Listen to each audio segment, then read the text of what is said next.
এখন আমি যেই প্রথম আয়াতটা পড়ছি খুতবার মধ্যে, সূরা আলে ইমরানের 164 নম্বর আয়াত, আল্লাহ তাআলা বলছেন, এই যে আল্লাহ ফয়সালা নিছে, কথাটা খেয়াল করেন, আল্লাহ তাআলা যে ফয়সালা নিছে যে আমি পবিত্র করে থাকি, এখন সেই পবিত্র করাটা আল্লাহই করবেন, তো সেইটার জন্য আল্লাহ তাআলা কার্যকর যেই ব্যবস্থাটা রেখেছেন সেইটা হলো আল্লাহ তাআলা বলেন, আমি আমার এই ঈমানদার বান্দাদের জন্য আমার সর্বশ্রেষ্ঠ রাসূল, আমার আখিরি বন্ধু, আমার প্রিয় নবী সাল্লাল্লাহু আলাইহি ওয়াসাল্লাম তাকে পাঠিয়েছি।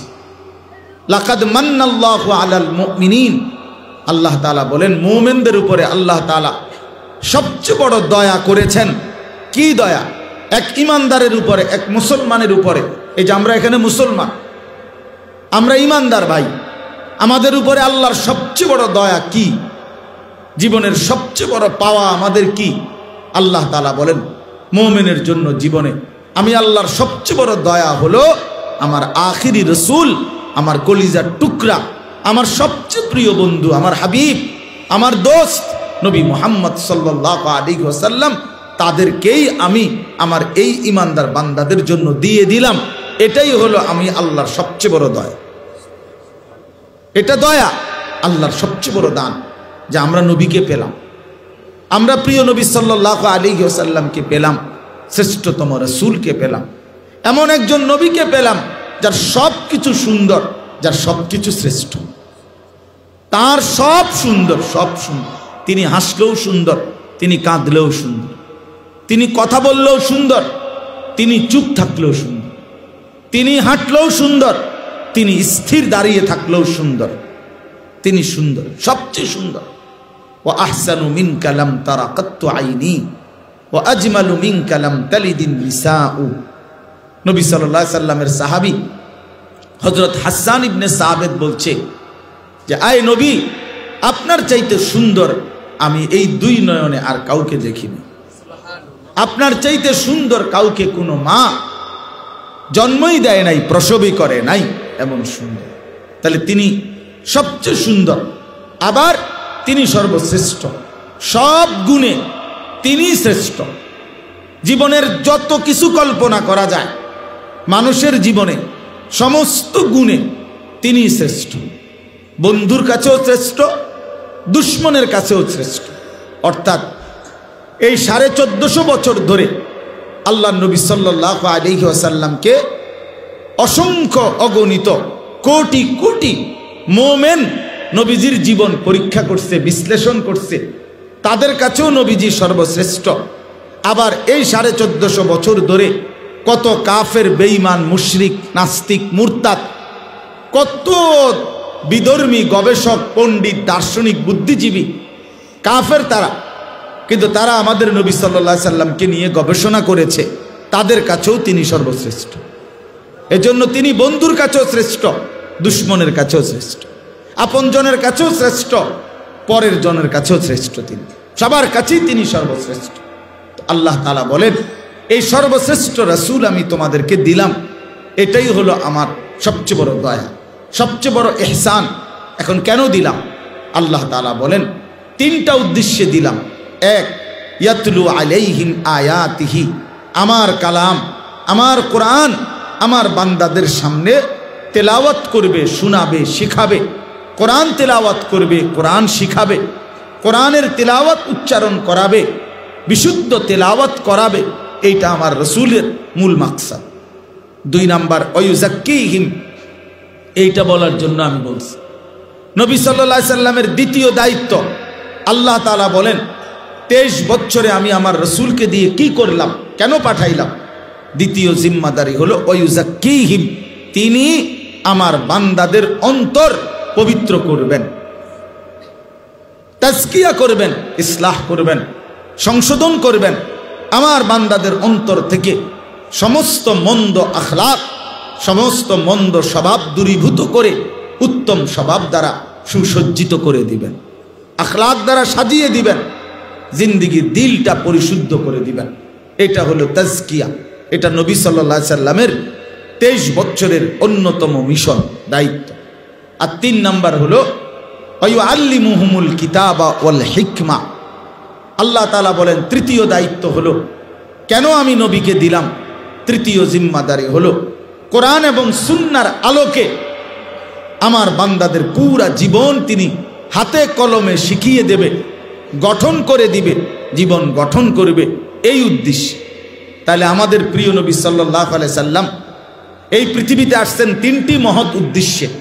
এক নাম্বার, কোরআনুল কারীমের তেলাওয়াত উম্মতের সামনে পেশ করবেন, বিশুদ্ধ তেলাওয়াত উম্মতকে শিখাবেন, এই উদ্দেশ্যে। দুই নাম্বার, সমস্ত ইমানদার উম্মতের অন্তরকে সমস্ত মন্দ স্বভাব থেকে দূর করে উত্তম স্বভাব দ্বারা সাজিয়ে দেবেন। তিন নাম্বার, কোরআন এবং সুন্নাহর আলোকে আল্লাহ তাআলার পছন্দ মাফিক জিন্দিগি হাতে কলমে প্র্যাকটিক্যাল তালিম শিখিয়ে দিবেন। প্রত্যেকটা জীবনের হাসি কান্না আনন্দ বেদনা, রাত দিন একাকী, প্রকাশ্য ঘর সংসার, দেশ জাতি রাষ্ট্র রাজনীতি, একাকী জীবন, ব্যক্তিগত বিষয়, অজু ইস্তেঞ্জা পসরা পায়খানা, এরপরে স্বামী স্ত্রী, রাতের দিনের যাবতীয় বিষয়াদি, সকল বিষয় একেবারে একটা সুই একটা সুতা। আল্লাহ নবী সাল্লাল্লাহু আলাইহি সাল্লাম শিখাইছেন যে এই গ্লাসের পানি, নবী সাল্লাল্লাহু আলাইহি সাল্লাম শিখিয়েছেন উম্মতকে যে তিনি 3 ঢোকে 3 নিঃশ্বাসে পানি পান করতেন।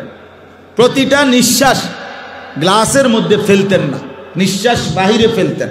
লা ইয়াতানাফাসু ফিল ইনা। আল্লাহ নবী সাল্লাল্লাহু আলাইহি সাল্লাম পাত্রে, গ্লাসে, জগে, মগে নিঃশ্বাস ফেলতেন না এবং 3 নিঃশ্বাসে কমপক্ষে পানি পান করতেন। এরপরে আরো বেশি হইতে পারে, কিন্তু কমপক্ষে 3 নিঃশ্বাসে পান করতেন। তাহলে কি বোঝা গেল? বোঝা গেল আল্লাহ নবী সাল্লাল্লাহু আলাইহি সাল্লাম উম্মতের নিঃশ্বাসটা কেমনে ফেলবে এটাও ঠিক করে দিছে, এটাও ঠিক করে দিছে, নিঃশ্বাস পর্যন্ত ঠিক করে দিছেন।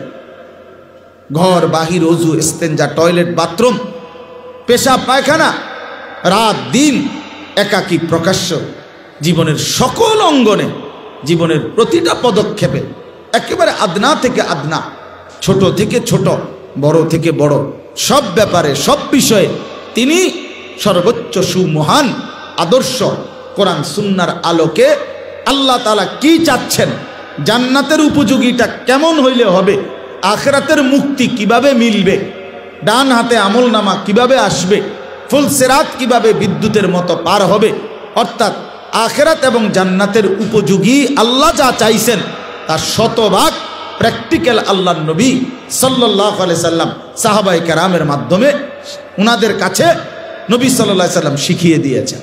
এটাই নবী সাল্লাল্লাহু আলাইহি সাল্লামের মিশন ছিল। তাইলে প্রিয় ভাই, আমার বলার উদ্দেশ্য হলো, এবার আমি যে মূল বক্তব্যটা বলতে চাচ্ছি, ওই আয়াতের মাধ্যমে বললাম যে নিজেকে নিজে পরিবর্তন, বিশুদ্ধ আত্মশুদ্ধি করা যায় না, নিজে নিজে একাকী ভালো হওয়া যায় না। আল্লাহ বলেন আমার দয়া লাগে, আমার অনুগ্রহ লাগবে, আমার মেহেরবানি লাগবে। আর আল্লাহর দয়া, আল্লাহর অনুগ্রহ হইল, আল্লাহ নিজেই বললেন আমার দয়া আমি আমার রসুলকে পাঠাইলাম। তাহলে আমার রসুলকে দিয়ে ওই যেই উদ্দেশ্য তাজকিয়া, অন্তর পরিশুদ্ধ করা, আত্মা বিশুদ্ধ করা, এটা আমি আল্লাহ আমার বন্ধুকে দিয়ে করাইলাম। তাইলে এখন আমাদের দায়িত্ব কি? আমাদের দায়িত্ব হলো 2টা কথা। 1 নম্বর কথা হইল আত্মশুদ্ধি বাস্তবিক অর্থে আমাদের প্রত্যেকের জন্য ফরজে আইন, অর্থাৎ নিজের অন্তরকে মন্দ স্বভাব থেকে পবিত্র করা, উত্তম স্বভাব দ্বারা সজ্জিত করা নিজেকে মুসলমান হিসাবে, এটা আমাদের জন্য বাধ্যতামূলক দায়িত্ব।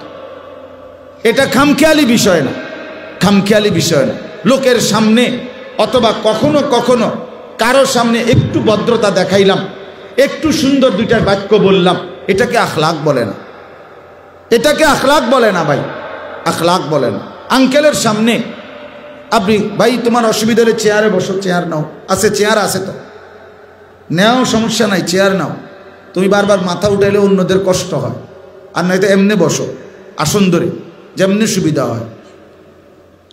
তো এই জন্য বললাম যে এটা জরুরি, আমার এটা আমার দায়িত্ব।